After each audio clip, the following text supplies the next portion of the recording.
or flip of the magnetic field, and what effect it might have on the planet and us. But what concerns some researchers more is a geographical pole shift. This is a shift of the axis of rotation of the Earth, or a slippage of its mantle. While much debate continues about both events happening anytime soon, Patrick Gerald thinks he knows when and how both could occur. Nobody knows the theory that the Maya knew. No scientist today knows the theory about the sunspot cycle. It took me many years to find and to decode this theory. And why is this theory true? Well, I was the only one in the world, about 30 years ago, I was the only one that postulated billions of quasars into the infrared that have a speed of the light going from us. I was on the Belgian television 17 years ago, and I explained that the universe is accelerating, the expansion is accelerating, because I have a complete new theory about the universe. It's not that difficult, it's an easy theory. Everybody can understand it, only I have an hour to explain it to everybody. And with this knowledge, because I know so much about astronomy, I was able to decode the Dresden Codex of the Maya and to find this theory that is not known. And because nobody knows about it, nobody can calculate it. And this reversal of the rotation of the Earth can be found in the written in the Book of the Dead from the Egyptians. A Frenchman, Albert Schlossman, translated that 25 years ago, and no longer, even 30 years ago, and he has written about 10 books about his story, and nobody believed him. But in his translation we found several astronomical codes, and we were able to decode these astronomical codes. It had to do with a movement from Venus above Orion. Now, Venus was very important with the Mayas, and Orion, as we know now, was very important with the Egyptians. If you combine these two, then you can find why they made an astronomical code with Venus, the Sun and Orion. And the next code for Venus and Orion is for 2012. Flood myths occur in almost all cultures, and in these myths and in ancient texts, Patrick found the clues to his search for answers regarding the pole reversal. There are hundreds of flood stories around the world, and in many of the flood stories you can see that the boats went very high. Only the highest tops of the mountains were visible. Now, how can you explain that? There is nobody knows about such a high flood. But if there is a polar reversal, according to the Egyptians, then the Earth starts rotating the other way around. So a 360-degree difference. How is that possible? Now, actually, the Earth is turning this way. If you have a wave of particles from the Sun that fall into the magnetic field of the Earth, then they will create an opposite current. And at that moment, the inner core of the Earth, that is only 1200 kilometers, it will come upside down. When it turns this way, it will turn upside down. So the Earth, in fact, starts rotating the other way around. Now, if you know that at the equator the speed is 1600 kilometers an hour, that will stop in one day, and then it will start rotating the other way around. That is a speed difference of 3000 kilometers an hour. If you are driving with a car very fast and you stop, you are thrown forwards. The same with the oceans. The outer crust of the Earth, it will stop rotating and then rotating the other way around, but the oceans can't stop. They go just further, and that will give a massive wave from 2 kilometers height. And that is why the story of Noah is true, and why we have to there are only two survival possibilities: in the high mountains or on an unsinkable boat.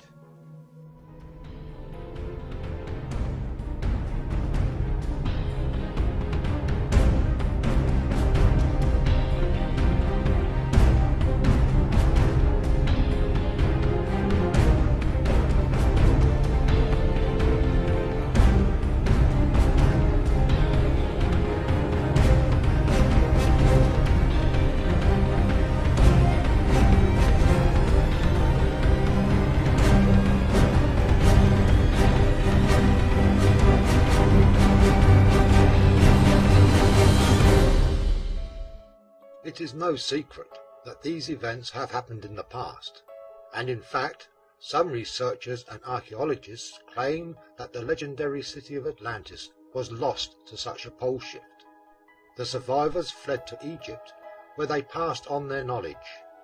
But with little evidence found about the mysterious city of Atlantis, these claims cannot be substantiated.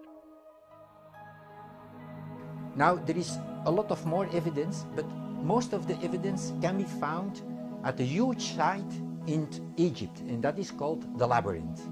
What can we expect to find in the Labyrinth? Well, first, how the Earth looked like before the previous pole shift. After the previous pole shift, about 12,000 years ago, Hudson Bay lay under the then South Pole, what is now the North Pole. And in one day, America moved down 3,000 kilometers. So from under the ice, it came ice-free. And Antarctica went under the ice. A large part of Antarctica was ice-free, where the high civilization Atlantis existed, and in one day it was completely destroyed. I hope to find the maps from the Earth and from Atlantis there. What can we find more?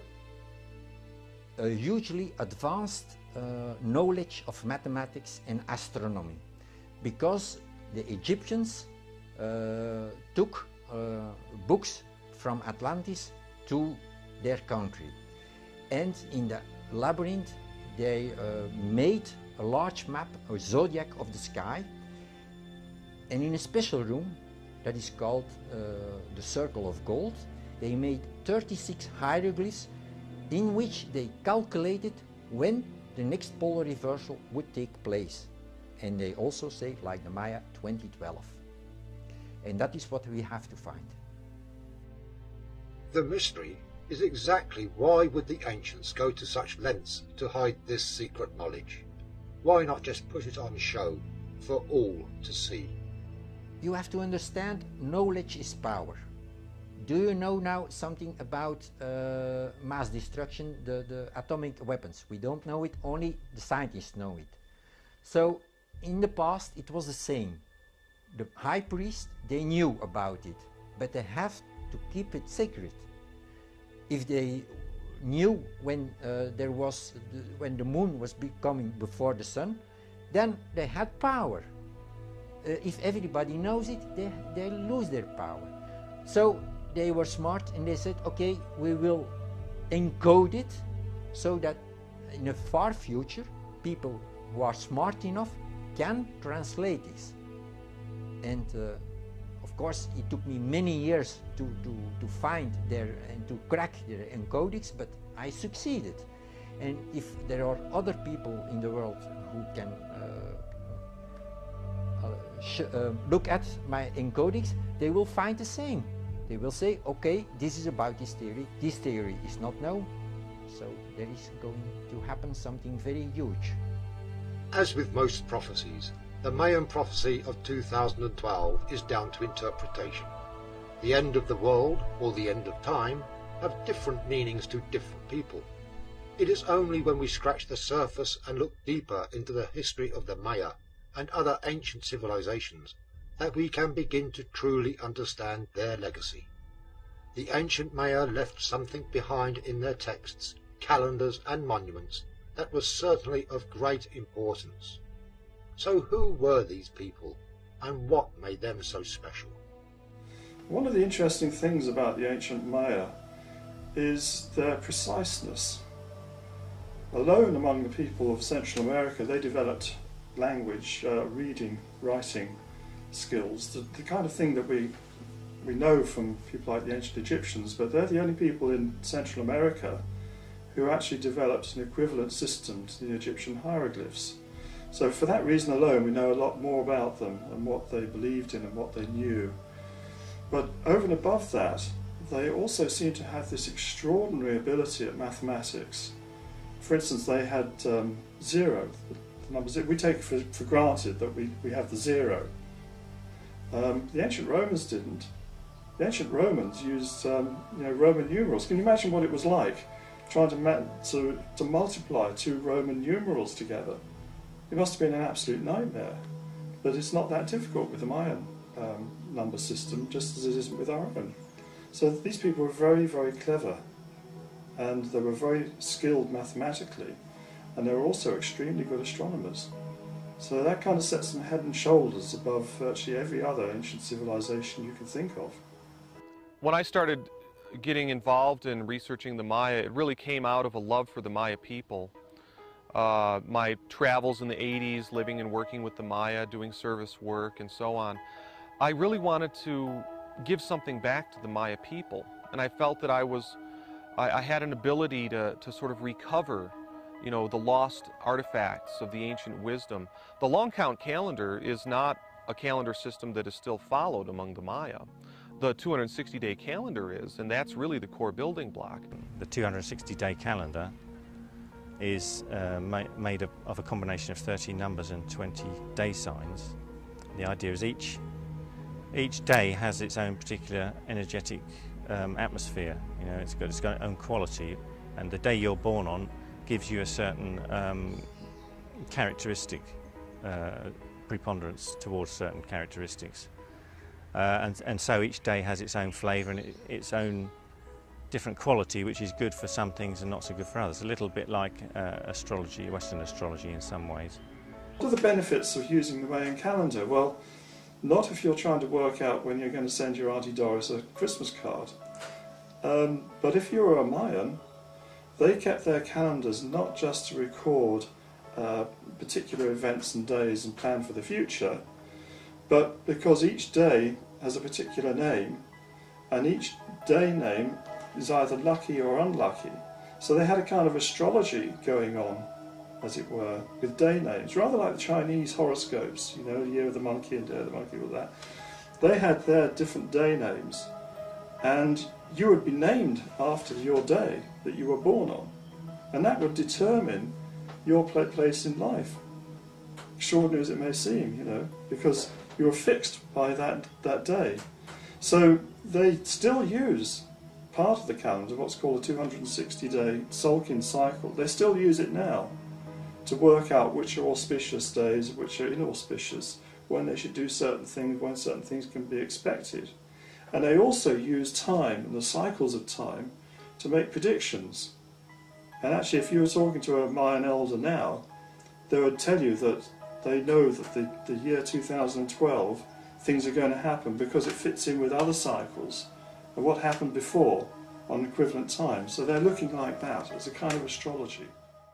The Mayan calendar is actually a complex system of numerous calendars all working together to achieve different objectives. The core building block is the 260-day Tzolk'in cycle. It consists of 20 day signs, each with 13 variations. The 260-day period is key, because not only does it represent the period of human gestation, but also serves as a common denominator in the cycles of the Sun, the Moon, Mercury, Venus and Mars. Along with this cycle, the Maya used the Harb calendar, which is the solar 365-day calendar, consisting of 18 months of 20 days, with a shorter 5-day month on the end. The days and months work in a fashion similar to the Gregorian calendar. When all the combinations of both calendars had occurred, this period was called a calendar round, precisely 52 years in length, and it was the shortest period of time in which the two calendars could synchronize. The Maya calculated longer periods of time using a 5-decimal long counting system. In this system, the Bacton was the longest period of time, going down to the shortest being a single day. The 2012 end date is calculated using this long count system, and the great cycle of 13 Bactons looks like this, giving the length of time from the 11th of August 3114 BC to the 21st of December 2012. The 13 Bacton cycle has been closely scrutinized and correlated with the Tzolk'in, Harb and our own Gregorian calendar to give us the 2012 end date. It is important to note that the full working of the calendars is much more complex, and it has taken researchers decades to unfold only some of the information left on those monuments and in ancient texts. The Maya calendar can facilitate a better connection between us and nature, because when we study the Maya calendar and we follow the Maya calendar, we can come into closer relationship with the cycles of nature. Mayan time philosophy is based upon observing the cycles in nature, everything from plant growth to the birth and life cycle of a human being, to the greater cycles in the outer universe, the planets, and the great cycle of precession, this great 26,000-year precessional cycle. And the Tzolk'in, the 260-day calendar, is the key to all these different domains of human experience. So when we place ourselves into right rhythm, right relationship with this calendar, then we just immediately come into better, more intimate union with nature and with other human beings. Now this business of the prophecy, the 2012 prophecy, a lot of people wonder, where does this come from? Well, it's quite simple really, that in the sort of 18th, 19th century, people began to start decoding Maya hieroglyphs. And the first ones that they started decoding were numbers, because that's the easiest point of departure. And they discovered that the Maya had a sort of calendar system of writing numbers with respect to a start date. There were some equivalent dates after the time of the Spanish arrival, which were fixed in our calendar and fixed in theirs. Particularly the founding of a city called Mérida in the Yucatan. And they were able to sort of, by doing that, correlate the two calendars together.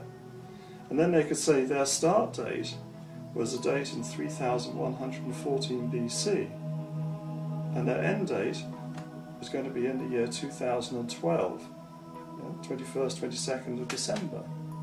So that's how we know that the end of the present cycle is going to be in the year 2012. As we know, the Earth rotates on its axis at around 23.5 degrees orbiting the Sun. This gives us our seasons, because at different times in the year, different parts of the planet are closer to the Sun. There is, however, a phenomena called the precession of the equinox, where the Earth wobbles on its axis like a spinning top. One wobble taking 26,000 years to complete. The next completion takes place on the winter solstice, 21st of December 2012, creating the alignment of the December solstice sun as it travels along the ecliptic. That is, the path of the Sun as observed from Earth, as it aligns with the dark rift in the Milky Way galaxy.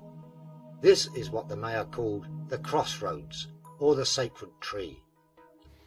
Well, the sacred tree, or the world tree, the crossroads, it does have an astronomical location. It's the cross of the Milky Way and the ecliptic in the sky. And there are two crossroads. There's one in Gemini and one in Sagittarius. The one in Sagittarius, I think, is really the most interesting one, because it targets the center of our Milky Way galaxy.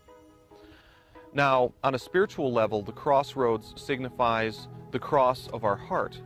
You know, our heart is the place where the struggles and darkness of the world meets the vertical axis.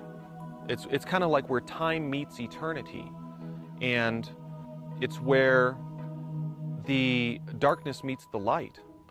It's that magical place where the opposites get fused together. And I like, there's a certain myth where, you know, the Dark Lords meet the emissaries of light, and it's their struggle back and forth that generates the nectar of consciousness. You know, it's really sort of,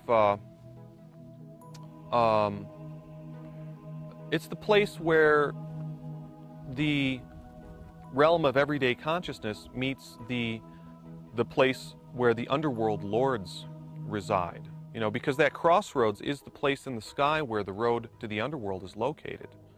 And this is the place in the sky that the December solstice Sun Lord, One Hunahpu, will be aligning with in 2012. So it's very beautiful how the astronomy reflects the prophecy and the spiritual teachings.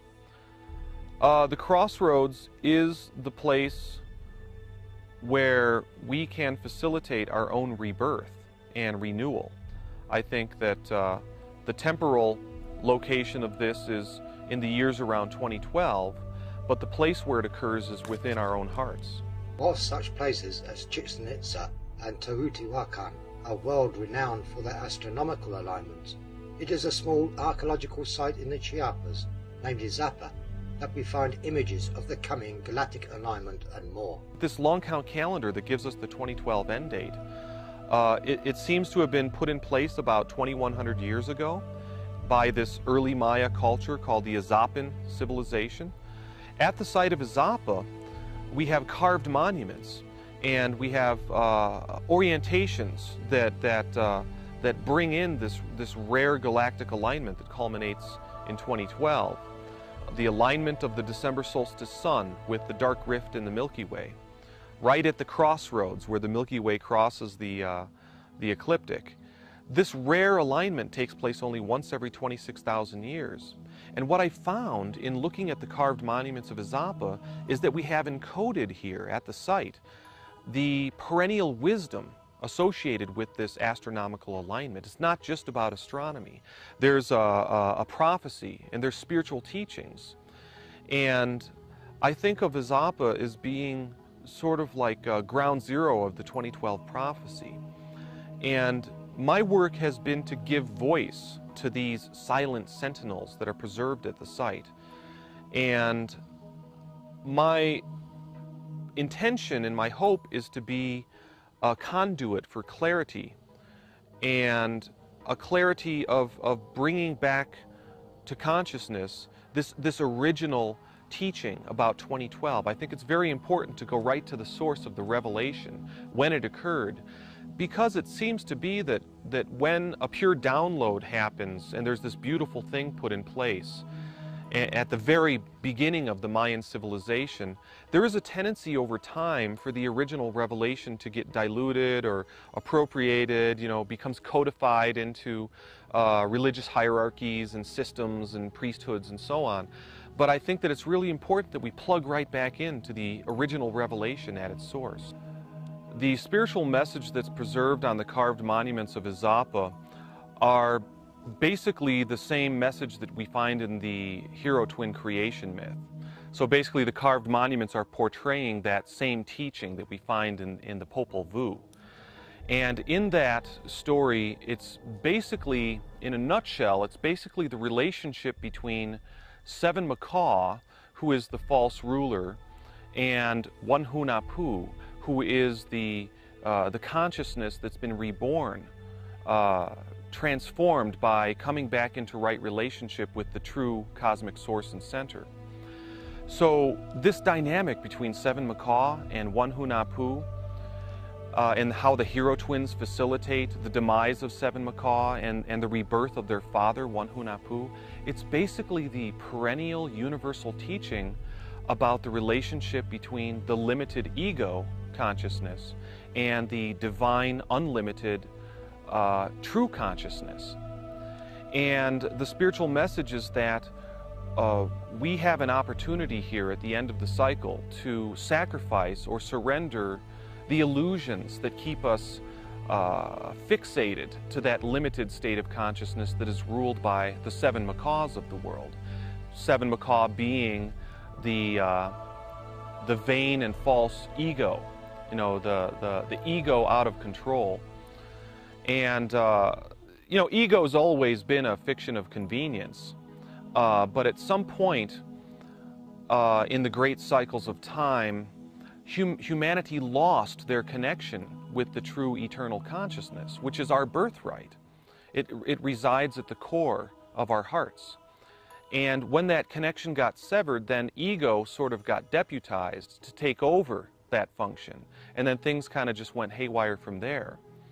So the core teaching is about right relationship with the true eternal self, and how at the end of the age we can facilitate that reconnection in our own hearts.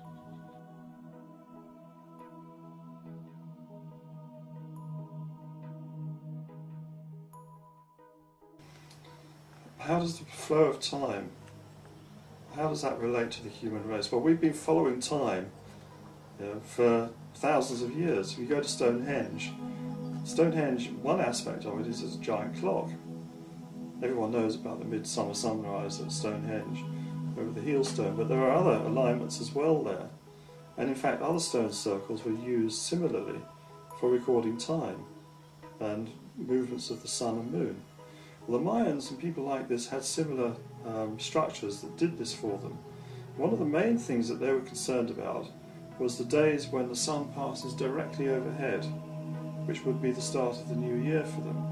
And the way they would mark that is by raising a great pillar or shaft of a tree, and you would see from the shadows the moment when that pillar casts no shadow. Now, we don't get that living here in Europe, because the sun never does pass directly overhead, but in the tropics this is something that's very noticeable and very important. So the real clock that people have always worked with is actually out there, and it's the movement of the sun, the stars and the planets, the moon, and our relationship with that, which is why our clock face has 12 hours on it. Twice 12 is 24.